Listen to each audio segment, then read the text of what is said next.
नमस्कार दोस्तों, कैसे हैं आप लोग। आज 24 अप्रैल है और आप जानते हैं 24 अप्रैल भारत की न्यायिक व्यवस्था के लिए, भारत की राज्य व्यवस्था के लिए बहुत महत्वपूर्ण तिथि है। 24 अप्रैल का क्या महत्व है, उस विषय पर हम लोग आज चर्चा करने जा रहे हैं। तो आप सभी दोस्तों को बहुत सारा नमस्कार, ढेरों नमस्कार। 24 अप्रैल 3 वजह से चर्चा में है। 24 अप्रैल बहुत सारे मित्रों ने मुझे कहा कि आज पंचायत राज दिवस भी है। जी हाँ है, उस पर भी बात करेंगे, पर आज नहीं करेंगे। 24 अप्रैल 1973 को ही भारत के महानतम अंतर्राष्ट्रीय स्तर के क्रिकेटर सचिन तेंदुलकर का जन्म दिवस भी है। और 24 अप्रैल 1973 को ही माननीय उच्चतम न्यायालय ने एक ऐसा निर्णय दिया जिसने भारत की संपूर्ण राज्य व्यवस्था को बदल दिया। बहुत डिटेल में, बहुत विस्तार से चर्चा करना चाहते हैं। सारे आप लोगों के प्रश्नों को जरूर देखेंगे और बस मैं केवल इतना चाह रहा हूं कि थोड़ा आप गंभीरता से इसमें जुड़े रहेंगे, तब ये जाकर बात आपको समझ में आएगी कि केशवानंद भारती वाला जो वाद है इतना महत्वपूर्ण क्यों है। दोस्तों, केशवानंद भारती वाद को समझने के लिए सबसे पहले हमको जानना पड़ेगा संविधान लागू जब हुआ उस समय की स्थितियों पर। दोस्तों, जब हमारा संविधान लागू हुआ उस समय संविधान में 8 अनुसूचियां थी और देश में बहुत सारे लोग ऐसे थे जिनके पास जमीन नहीं थी, जिनके पास भूमि नहीं थी। हमारी प्रस्तावना में लिखा हुआ है सामाजिक न्याय होना चाहिए, हमारी प्रस्तावना में लिखा हुआ है आर्थिक न्याय होना चाहिए। जबकि संविधान जब लागू हुआ उस समय तक हमारे देश में जमींदारी प्रथा थी। हमारी संविधान सभा में भी इस विषय को लेकर चर्चा हुई कि जमींदारी प्रथा को समाप्त करने के लिए कुछ कानून बनाया जाए, लेकिन इस विषय पर विस्तार से संविधान में कोई प्रावधान नहीं किया जा सका। तो देश की आजादी के बाद जब संविधान लागू हुआ तो सरकारों ने भूमि सुधार कानून बनाने का निश्चय किया ताकि जो लोग भूमिहीन हैं उन लोगों को भूमि उपलब्ध करवाई जा सके। दोस्तों, पहली बात आप हमेशा ध्यान रखिए, भूमि जो है वो राज्य सूची का विषय है। इसका सीधा सा मतलब है कि इस विषय पर कानून बनाने की जो जिम्मेदारी है वो राज्य विधानमंडलों की है, संसद को नहीं है। जब 1950 में हमारा संविधान लागू हुआ और आप लोग जानते हैं कि राज्य के विधानमंडलों का, राज्य सरकारों का गठन तो अप्रैल मई 1952 तक हुआ। इवन हमारी खुद की भारत की जो संसद है वो मई 1952 में गठित हुई। तो ये जो 2 साल है, लगभग 2.25 साल, इन 2.25 साल की अवधि में कई सारी राज्य सरकारों ने ऐसे भूमि सुधार कानून बनाए जिसके तहत एक व्यक्ति के पास ज्यादा से ज्यादा कितनी भूमि हो सकती है उसकी लिमिटेशन तय की गई। दोस्तों, ये जो भूमि सुधार कानून बनाए गए उनको कोर्ट में चैलेंज किया गया। और कोर्ट में क्यों चैलेंज किया गया?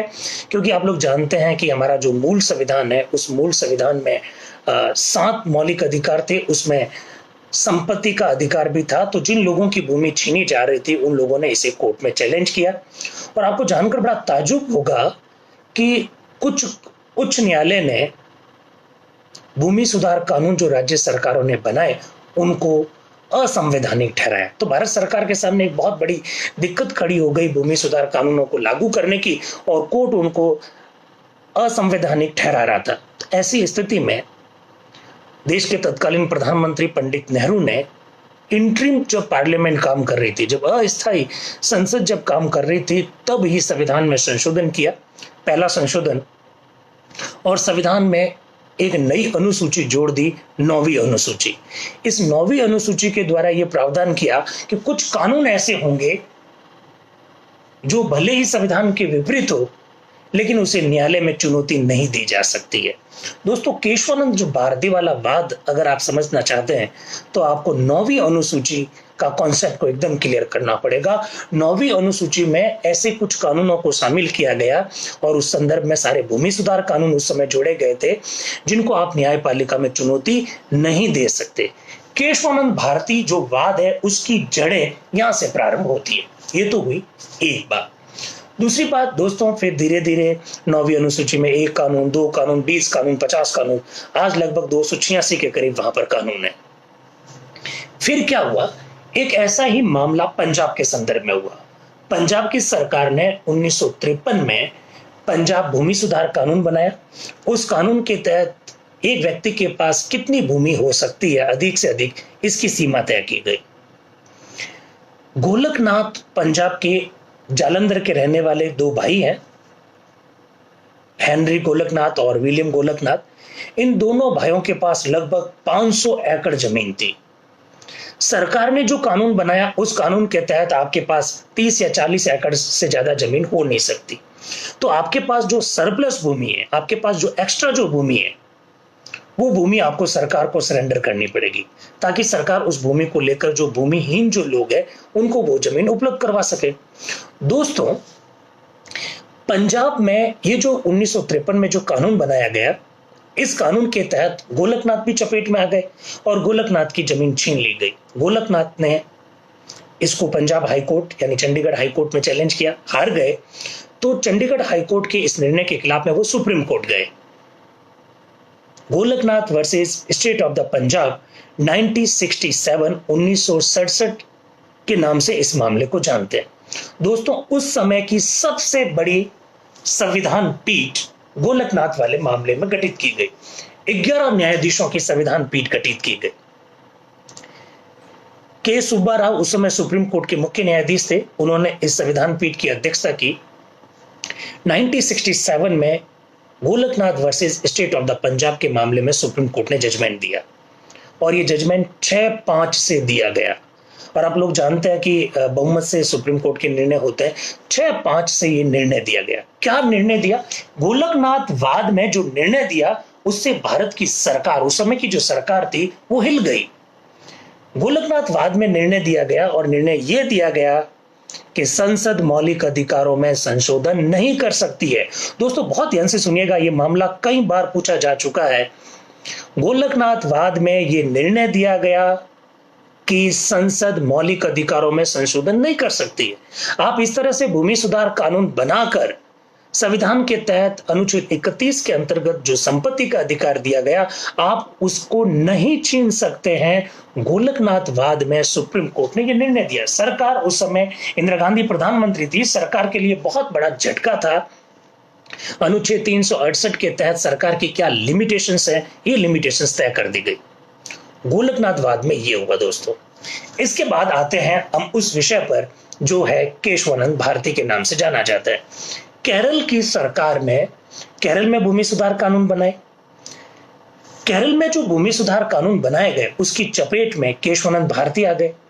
अब आप मुझसे प्रश्न पूछेंगे कि ये केशवानंद भारती कौन है, तो मैं पहले से क्लियर कर लेता हूं।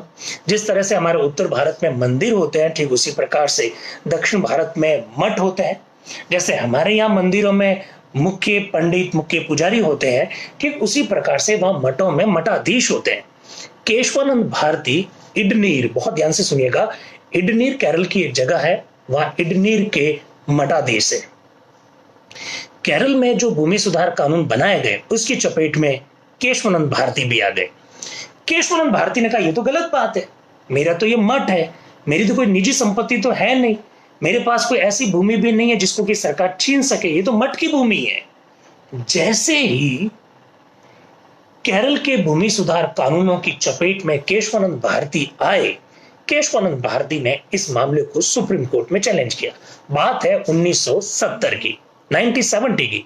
1970 में केशवानंद भारती ने इस मामले को चैलेंज किया। क्यों चैलेंज किया? कि मेरा तो मठ है, मठ जो कि धार्मिक स्थान है।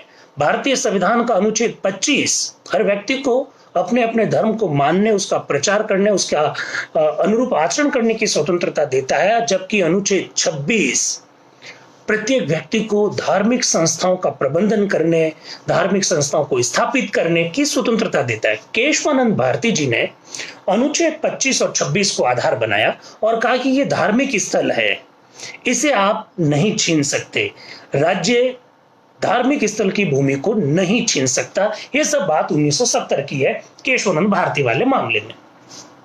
इसी बीच एक और पेच फंसा। क्या फंसा? केरल की सरकार ने भूमि सुधार कानूनों के संदर्भ में कुछ अमेंडमेंट करना चाहा। केरल में 2 अमेंडमेंट हुए भूमि सुधार कानूनों के अंतर्गत। 2 और कानून आए जो पहले से जो प्रचलित भूमि सुधार कानून था उसमें अमेंडमेंट करने के लिए। और पता है दोस्तों क्या हुआ? केरल सरकार ने भूमि सुधार के संदर्भ में जो 2 अमेंडमेंट किए, उन दोनों कानूनों को न्यायपालिका के दायरे से बाहर करने के लिए उन दोनों कानूनों को 9वीं अनुसूची में शामिल करने के लिए संविधान में संशोधन किया गया। वो कौन सा संशोधन हुआ, उस पर अभी बात करेंगे। केशवानंद भारती सुप्रीम कोर्ट में आ गए। गोलकनाथ वाला वाद यह कहता है कि आप मौलिक अधिकारों में संशोधन नहीं कर सकते हैं। गोलकनाथ वाद में जो सुप्रीम कोर्ट ने जजमेंट दिया, उस जजमेंट का प्रभाव समाप्त करने के लिए संविधान संशोधनों की एक जड़ी लगा दी गई। आपने सुबह की पोस्ट भी अगर दोस्तों देखी है तो मैंने उसमें 24वां संविधान संशोधन, 25वां संशोधन, 26वां संशोधन, 29वां संशोधन का चर्चा की। मैं एक एक करके वापस बताना चाहता हूं। गोलकनाथ वाद में कहा कि आप मौलिक अधिकारों में संशोधन नहीं कर सकते हैं, तो इसका प्रभाव समाप्त करने के लिए 24वां संशोधन किया गया 1970 में। 24वें संशोधन करके अनुच्छेद 13 के अंतर्गत एक नई धारा जोड़ दी, 4। और अनुच्छेद 13 आप लोग जानते होंगे विधि शब्द को परिभाषित करता है, और जो विधि शब्द में आता है उसको कोर्ट में चैलेंज कर सकते हैं। तो सरकार ने क्या किया, 24वां संशोधन करके अनुच्छेद 13 के अंतर्गत 13(4) नाम की धारा जोड़कर अनुच्छेद 368 के अंतर्गत जो भी संविधान में संशोधन किए जाएंगे उसे विधि शब्द की परिभाषा से बाहर कर दिया। दोस्तों, विधि शब्द की परिभाषा से बाहर करने का मतलब है आप उसे कोर्ट में चैलेंज नहीं कर सकते। देखिए, 24वां संविधान संशोधन, अगर आप मेरी बातों को ढंग से समझ पा रहे हैं तो इसके द्वारा सुप्रीम कोर्ट के एक तरह से पर काट दिए गए। सुप्रीम कोर्ट की जो न्यायिक पुनरावलोकन की जो शक्ति है उसकी लिमिटेशन तय कर दी गई कि आप सामान्य विधि को तो कोर्ट में चैलेंज कर सकते हैं, लेकिन अनुच्छेद 368 के अंतर्गत संविधान में संशोधन किया गया तो उसे विधि शब्द की परिभाषा में शामिल न होने के कारण उसे कोर्ट में चैलेंज नहीं किया जा सकता। ऐसा प्रावधान कर दिया 24वें संशोधन के द्वारा गोलकनाथ वाले वाद में दिए गए प्रभाव को समाप्त करने के लिए। एक फिर देखिए दोस्तों, अगर आप लोगों को याद हो, इंदिरा जी उस समय देश की प्रधानमंत्री थी। इंदिरा जी अपने समाजवादी मॉडल पर काम कर रही थी। 1969 में इंदिरा जी की सरकार ने 14 बैंकों का राष्ट्रीयकरण किया। राष्ट्रीयकरण मतलब जो प्राइवेट सेक्टर में जो बैंक काम कर रहे थे उन्हें सरकार ने अपने अधीन कर लिया। रुस्तम जी ने इसे कोर्ट में चैलेंज किया कि इस तरह से बैंकों का आप राष्ट्रीयकरण नहीं कर सकते, ये तो प्राइवेट संपत्ति है। रुस्तम जी, कवासी बनाम भारत संघ 1970 के मामले में सुप्रीम कोर्ट ने 14 बैंकों के राष्ट्रीयकरण को रद्द कर दिया। बोला कि आप लोगों के मौलिक अधिकारों को इस तरह से नहीं छीन सकते। गोलकनाथ वाद में हमने निर्णय भी दिया था, हमने कहा कि आप मौलिक अधिकारों को नहीं छीन सकते। इसी आधार पर इस मामले में सुप्रीम कोर्ट ने 14 बैंकों का राष्ट्रीयकरण रद्द कर दिया। दोस्तों, रुस्तम जी वाले मामले में सुप्रीम कोर्ट ने जो जजमेंट दिया उसका प्रभाव समाप्त करने के लिए 25वां संशोधन किया गया, और 25वें संशोधन के द्वारा संविधान में 31C, सी कैपिटल है दोस्तों, ध्यान रखना, सी कैपिटल है, 31C नाम का अनुच्छेद जोड़कर यह प्रावधान कर दिया कि कुछ नीति निदेशक तत्वों को मौलिक अधिकारों पर प्राथमिकता दी जा सकती।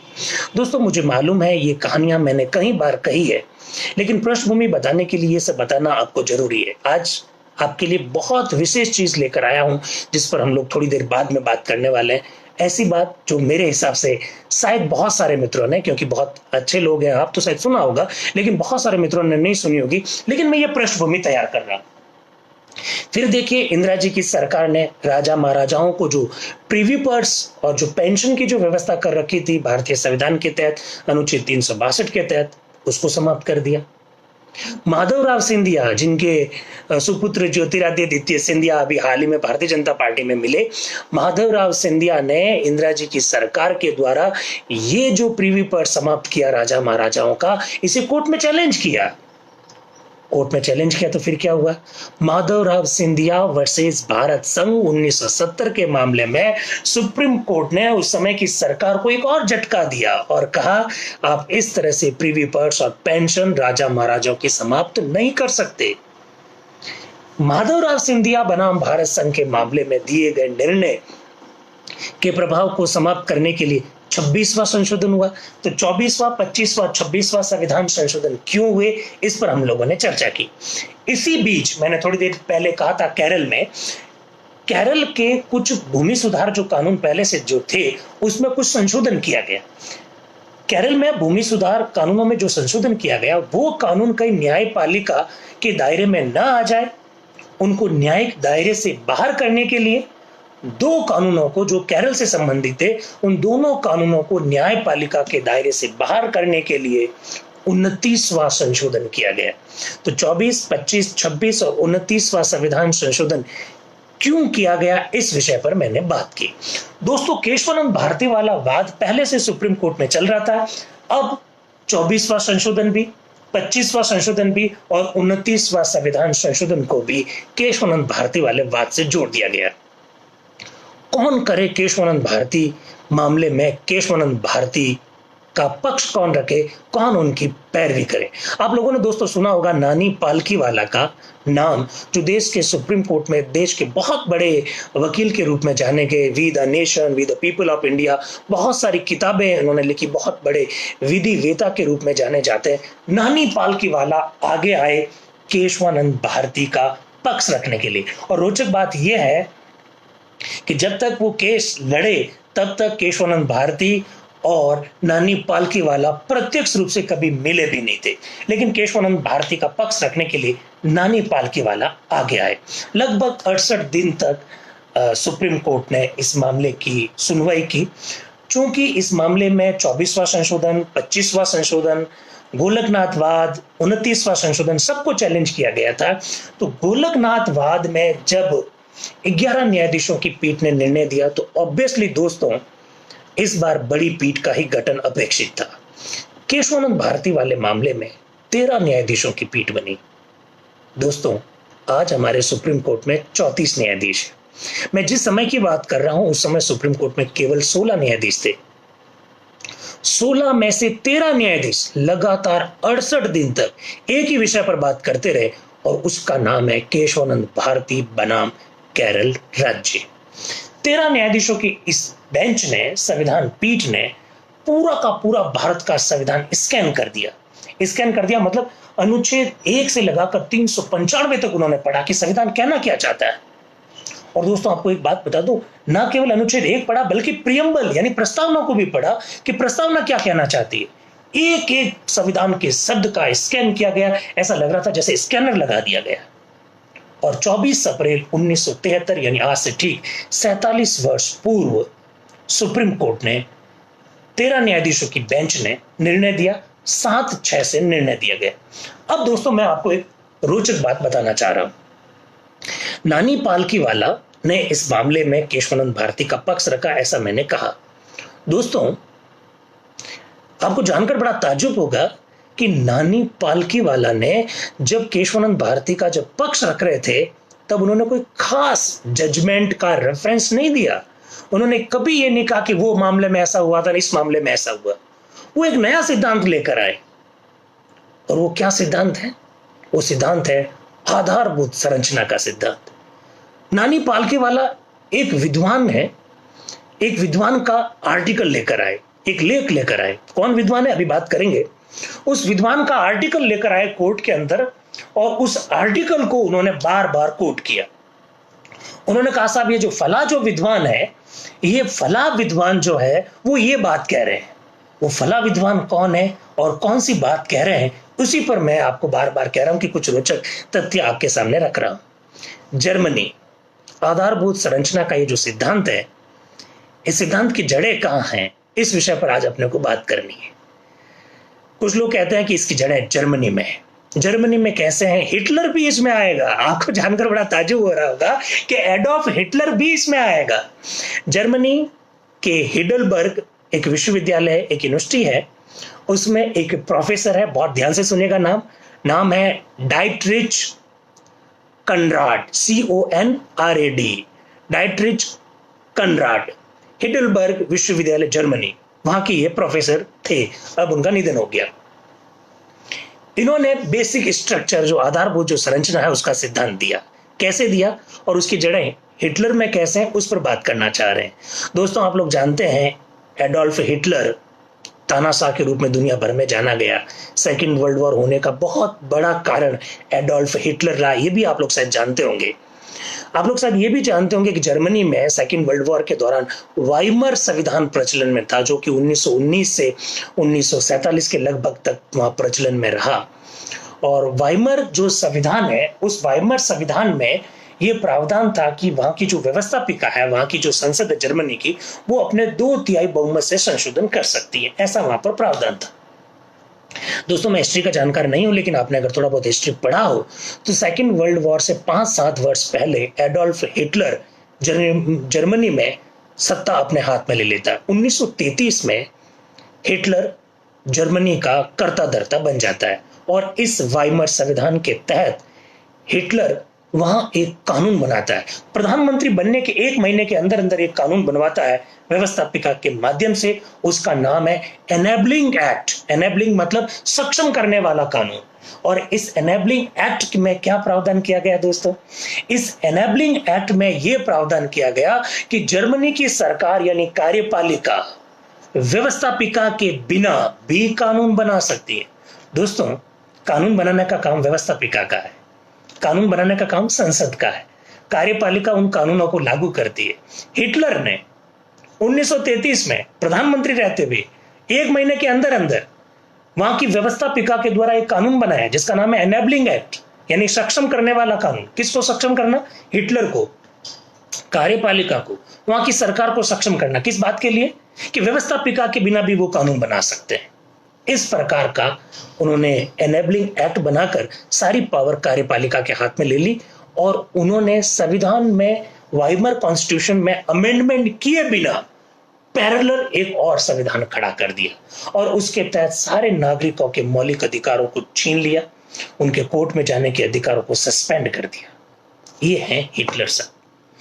अब देखिए, जब सेकेंड वर्ल्ड वॉर समाप्त हो गया, जब हिटलर का पतन हो गया, इसके बाद में आप लोग जानते हैं कि जर्मनी में नया संविधान बनाया गया।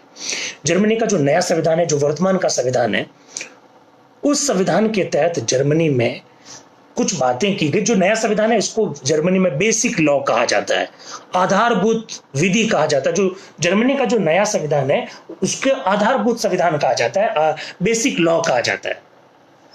चूंकि जर्मनी के लोग हिटलर की तानाशाही से बहुत प्रताड़ित हो रखे थे, हिटलर ने जो कुछ किया उससे प्रताड़ित हो रखे थे, हिटलर ने जिस तरह से वहां संविधान को मजाक बनाया उससे प्रताड़ित हो रखे थे, इसलिए इस बार जर्मनी के नया संविधान में कुछ बातें ऐसी लिखी गई जिसमें कोई भी परिवर्तन नहीं कर सकता। यस, जर्मनी के संविधान में कुछ बातें ऐसी लिखी हुई है आज भी नया संविधान के तहत, जिसे बेसिक लॉ कहा जाता है, उसमें कुछ बातें ऐसी लिखी हुई है जिसमें कोई परिवर्तन नहीं कर सकता। और जिन बातों में परिवर्तन नहीं कर सकते उन बातों को जर्मनी में इटर्निटी क्लॉज कहा जाता है। इटर्निटी क्लॉज का मतलब अनंत काल तक चलने वाले प्रावधान। अनंत काल तक चलने वाले प्रावधान का मतलब आप दोस्तों जानते हैं, जिसमें कभी भी परिवर्तन नहीं होता है। अनंत काल वाला जो प्रावधान जर्मनी के संविधान में है, आज भी है, उसका मतलब है कि जर्मनी के संविधान में कुछ ऐसी बातें हैं जिसमें कोई भी परिवर्तन नहीं कर सकता। आप मुझसे पूछोगे ऐसी कौन सी बातें हैं? उन बातों में विधि का शासन है, उन बातों में लोकतंत्र है, उन बातों में संघवाद है। ये सारी बातें जर्मनी के संविधान की वो बातें हैं जो इटर्निटी शब्द का मतलब देखिए अनंत काल तक, अर्थात उसमें कभी भी परिवर्तन नहीं किया जा सकता। हिडलबर्ग यूनिवर्सिटी के ये जो प्रोफेसर जिसका मैं नाम बता रहा हूं, कनराड डाइटरिच कर्नाड, इन्होंने इस कॉन्सेप्ट को अपनाया और इस सिद्धांत को उन्होंने लिमिटेशन का सिद्धांत कहा।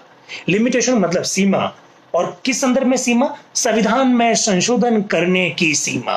संविधान में किन किन बातों में संशोधन नहीं किया जा सकता, उन्होंने नया सिद्धांत दिया, implied limitation of the amending power। implied limitation of the amending power का मतलब है संशोधन की सीमाएं। संशोधन की सीमाएं, कहां तक आप संशोधन कर सकते हो। वे ही कनराड 1965 फरवरी 1965 में भारत आए थे। भारत में उनको भारत का टॉप का विश्वविद्यालय है BHU, Banaras Hindu university. Banaras Hindu university में उनको लेक्चर देने के लिए बुलाया गया और यहां पर उन्होंने लेक्चर इसी विषय पर दिया कि किन किन बातों में संशोधन नहीं किया जा सकता। दोस्तों, नानी पालकीवाला ने उनकी बातों को बहुत ढंग से देख लिया, उनका आर्टिकल पढ़ लिया, उनका सिद्धांत पढ़ लिया, और नानी पालकीवाला ने केशवानंद भारती बनाम केरल राज्य के मामले में इस सिद्धांत को वहां रखा। उन्होंने कहा मुझे किसी जजमेंट का रेफरेंस नहीं देना है, पर हर संविधान में कुछ बातें ऐसी होती है जिसमें आप संशोधन नहीं कर सकते। नानी पालकीवाला इतने गजब के प्रतिभाशाली अधिवक्ता विधिवेता रहे हैं कि वो 13 में से 7 न्यायाधीशों को कन्विंस करने में सफल हो गए। 24 अप्रैल 1973 को 7-6 से निर्णय आया, और नानी पालकीवाला का जो कॉन्सेप्ट है, उस कॉन्सेप्ट को हमारे न्यायाधीशों ने नाम दिया बेसिक स्ट्रक्चर। यानी संविधान की कुछ ऐसी बातें हैं जिसमें आप संशोधन नहीं कर सकते। दोस्तों, आपको जानकर बड़ा ताजुब होगा कि मैं बार बार नानी पालकीवाला का नाम ले रहा हूं, लेकिन नानी पालकीवाला ये केस हार गए थे। यस, नानी पालकीवाला ये केस हार गए थे, केशवानंद भारती ये केस हार गए थे, लेकिन संविधान जीत गया, न्यायपालिका जीत गई, संविधान निर्माता जीत गए, भारत के नागरिक जीत गए। अब आप मुझसे पूछोगे कि केशवानंद भारती हार के कैसे जीत गए? हार कर ऐसे जीते दोस्तों कि केशवानंद भारती अपना मठ की जमीन बचा तो नहीं पाए, लेकिन एक ऐसा सिद्धांत प्रतिपादित करवा दिया उन्होंने, नानी पालकीवाला उनके वकील थे, जिससे कॉन्सेप्ट ये आया कि संविधान की कुछ बातें ऐसी हैं जिसमें कभी भी संशोधन नहीं किया जा सकता। इसे ही कहते हैं आधारभूत संरचना का सिद्धांत। दोस्तों, भारतीय संविधान का अनुच्छेद 368 संविधान संशोधन की जो प्रक्रिया का उल्लेख करता है, सुप्रीम कोर्ट ने गोलकनाथ वाद के निर्णय को पलटते हुए कहा कि संसद संविधान के किसी भी भाग में संशोधन कर सकती है, लेकिन कुछ बातें ऐसी है जिसके बिना हम संविधान की कल्पना ही नहीं कर सकते हैं, जिनके ऊपर भारत का संविधान आधारित है, उनमें संशोधन नहीं किया जा सकता। एक तो कहानी ये है दोस्तों, लेकिन एक कुछ लोग ऐसे भी हैं, कुछ विद्वान ऐसे भी हैं, कुछ स्कॉलर्स जो इस फील्ड में बहुत ढंग से काम करते हैं, उन्होंने कहा कि नहीं, ये कर्नाड नहीं है जिन्होंने ये सिद्धांत दिया, वो इसकी जड़ें पाकिस्तान में खोजते हैं। आपको जानकर बड़ा ताज्जुब होगा कि पाकिस्तान में भी कुछ खोजा जा सकता है क्या? तो मैं आपको बताना चाहूंगा दोस्तों, यहाँ पर एक मामले का चर्चा भी करना चाहूंगा, पूरा मामला है मेरे पास, और वो उन लोगों में कौन है जो आधारभूत संरचना का सिद्धांत जर्मनी में ना खोजकर पाकिस्तान में खोजते हैं। एक और बहुत बड़े विधिवेता है फली एस नरीमन। फली एस नरीमन दोस्तों आप लोग जानते हैं, उनके सुपुत्र एफ नरीमन साहब हमारे यहाँ सुप्रीम कोर्ट में जज भी है। फली एस नरीमन साहब का भी बहुत बड़ा नाम है। फली एस नरीमन साहब कहते हैं कि जी नहीं, ये जो थ्योरी है कि हमने ये सिद्धांत जर्मनी से निकाला, ये गलत है। इसकी जगह पर वो कहते हैं कि जस्टिस मुधोलकर हमारे सुप्रीम कोर्ट में जज रहे हुए, उन्होंने बेसिक स्ट्रक्चर शब्द का प्रयोग किया था सज्जन सिंह वर्सेस राजस्थान स्टेट, 1965 का मामला था, सज्जन सिंह वर्सेस राजस्थान स्टेट। उसमें जस्टिस मुधोलकर ने बेसिक स्ट्रक्चर शब्द का प्रयोग किया था, ऐसा फली एस नरीमन साहब कहते हैं। और मुधोलकर साहब ने ये कहा था Sajjan Singh versus state of Rajasthan के मामले में कि संविधान में कुछ ऐसी बातें हैं जिसमें संशोधन नहीं किया जा सकता। मुधोलकर साहब ने उस मामले में इसे बेसिक स्ट्रक्चर का।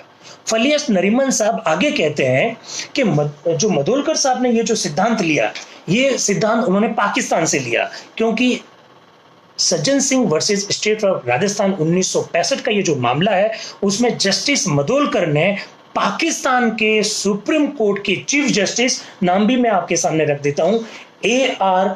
कुए लुइस को कोर्ट भी किया उन्होंने उस वाद में। और सुप्रीम कोर्ट, मैं बात कर रहा हूं पाकिस्तान के सुप्रीम कोर्ट का, जिसने एक निर्णय दिया फजलुल कादर चौधरी वर्सेस मोहम्मद अब्दुल हक 1963 में। मुधोलकर साहब ने कहा कि इस मामले में चीफ जस्टिस ने बेसिक स्ट्रक्चर का प्रयोग किया। मुधोलकर साहब ने 1965 में इस शब्द का प्रयोग Sajjan Singh versus state of Rajasthan में किया। फली एस नरीमन साहब ऐसा कहते हैं।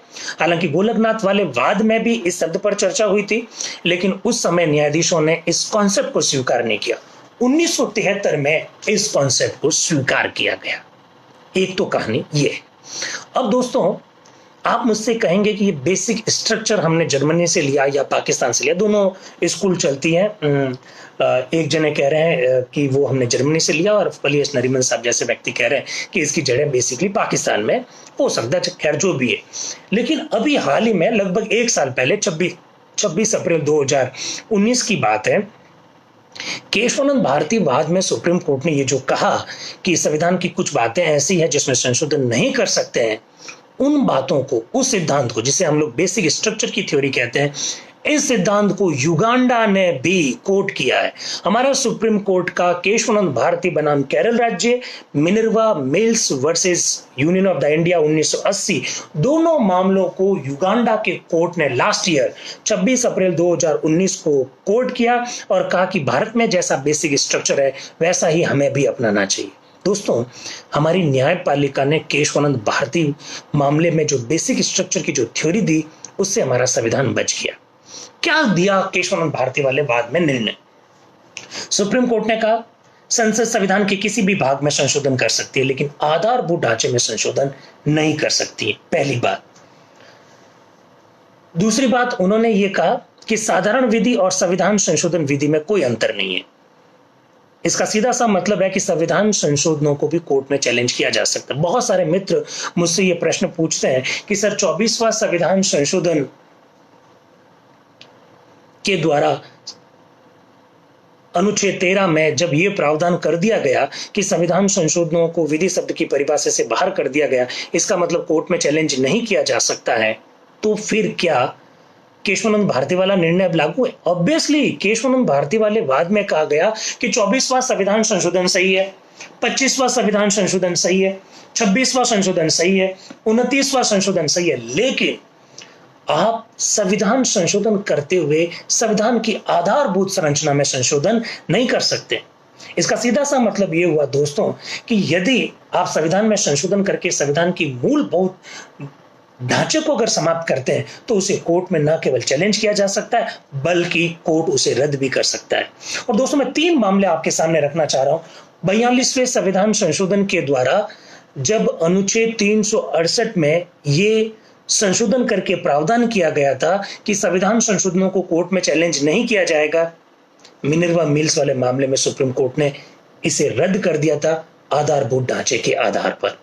दोस्तों, 91वें संविधान संशोधन के द्वारा जब दल बदल के संदर्भ में सारा पावर संबंधित सदन के अध्यक्ष को दिया गया और कहा गया कि संबंधित सदन के अध्यक्ष का निर्णय अंतिम होगा, उसे कोर्ट में चैलेंज नहीं किया जा सकता, उसे भी सुप्रीम कोर्ट ने रद्द कर दिया आधारभूत संरचना के आधार पर। और दोस्तों, याद होगा 99वां संविधान संशोधन हमारे मोदी जी की सरकार, वर्तमान सरकार जो है, पिछले 2015 में जब उन्होंने अमेंडमेंट किया, 99वां संविधान संशोधन भी सुप्रीम कोर्ट ने इसी आधार पर रद्द कर दिया। अब आपका प्रश्न है कि सर आधारभूत ढांचा होता क्या, इसमें कौन कौन सी बातें? देश में विधि का शासन है, अर्थात सब लोग बराबर है। देश में संघात्मक ढांचा है, देश में संसदीय शासन व्यवस्था है, देश में शक्तियों का पृथक्करण है, कार्यपालिका, व्यवस्थापिका, न्यायपालिका, तीनों अंग अलग अलग है। देश में सुप्रीम कोर्ट इंडिपेंडेंस रहना चाहिए, उसकी स्वतंत्रता रहनी चाहिए, हमारा संविधान सर्वोच्च है। ये कुछ ऐसी बातें हैं जो संविधान की आधारभूत संरचना है। कोई भी सरकार हो, चाहे कितना भी बहुमत से वो सत्ता में आ जाए, लेकिन इन बातों में वो संशोधन नहीं कर सकती है। ये है हमारा संविधान का बेसिक स्ट्रक्चर, जिसने हमारे संविधान को बचा लिया। दोस्तों, ये जो निर्णय आया, इसने एक लकीर खींच ली। जब भी भारत का न्यायिक इतिहास लिखा जाएगा, जब भी भारत का संवैधानिक इतिहास लिखा जाएगा, तो दोस्तों 26 जनवरी 1950 से 24 अप्रैल 1973 और 24 अप्रैल 1973 से वर्तमान का भारत इस प्रकार लिखा जाएगा। 13 न्यायाधीशों की संविधान पीठ ने जब 7-6 से निर्णय दिया, उसके बाद क्या हुआ? 7 जो न्यायाधीश थे, उनमें चीफ जस्टिस उस समय के SM सीकरी साहब इस संविधान पीठ की अध्यक्षता कर रहे थे और 24 अप्रैल अपने अंतिम कार्य दिवस को उन्होंने ये निर्णय दिया चीफ जस्टिस के रूप में। इसके बाद में 25 अप्रैल को हमारे नए चीफ जस्टिस नियुक्त हुए। और कौन नियुक्त हुए? अजीत नाथ रे। उस समय सुप्रीम कोर्ट के जो जजेस थे, उनकी हायरार्की में उनका नंबर 4था था। 3 न्यायाधीशों को छोड़ा गया, justice Shelat, justice Grover, justice Hegde, इन तीनों न्यायाधीशों को छोड़ा गया। सीनियरिटी का उल्लंघन किया गया और चौथे नंबर के न्यायाधीश अजीत नाथ रे को सुप्रीम कोर्ट का मुख्य न्यायाधीश बनाया गया। भारत के संवैधानिक इतिहास में ऐसा पहली बार हुआ कि वरिष्ठता के सिद्धांत का उल्लंघन कर किसी और व्यक्ति को भारत का मुख्य न्यायाधीश बनाया गया। इसका यह परिणाम निकला कि जो न्यायाधीश जिनकी वरिष्ठता का उल्लंघन किया गया, उन तीनों न्यायाधीशों ने इस्तीफा दे दिया। और यह भी पहली बार हुआ कि एक साथ सुप्रीम कोर्ट के 3 जजेस ने इस्तीफा दिया। दोस्तों, फिर जितना भी केशवानंद भारती वाले मामले में जो निर्णय आया, उसके बाद में सुप्रीम कोर्ट ने उस निर्णय को कई जगह कोट किया। इसके बाद में मिनर्वा मिल्स वाला जो मामला है, उन सब में बेसिक स्ट्रक्चर की डॉक्ट्रिन को बार बार सुप्रीम कोर्ट ने स्वीकार किया गया। तो मेरे हिसाब से इस मामले से, ये इतना बड़ा मामला है, इससे आपके कई सारे कॉन्सेप्ट क्लियर होंगे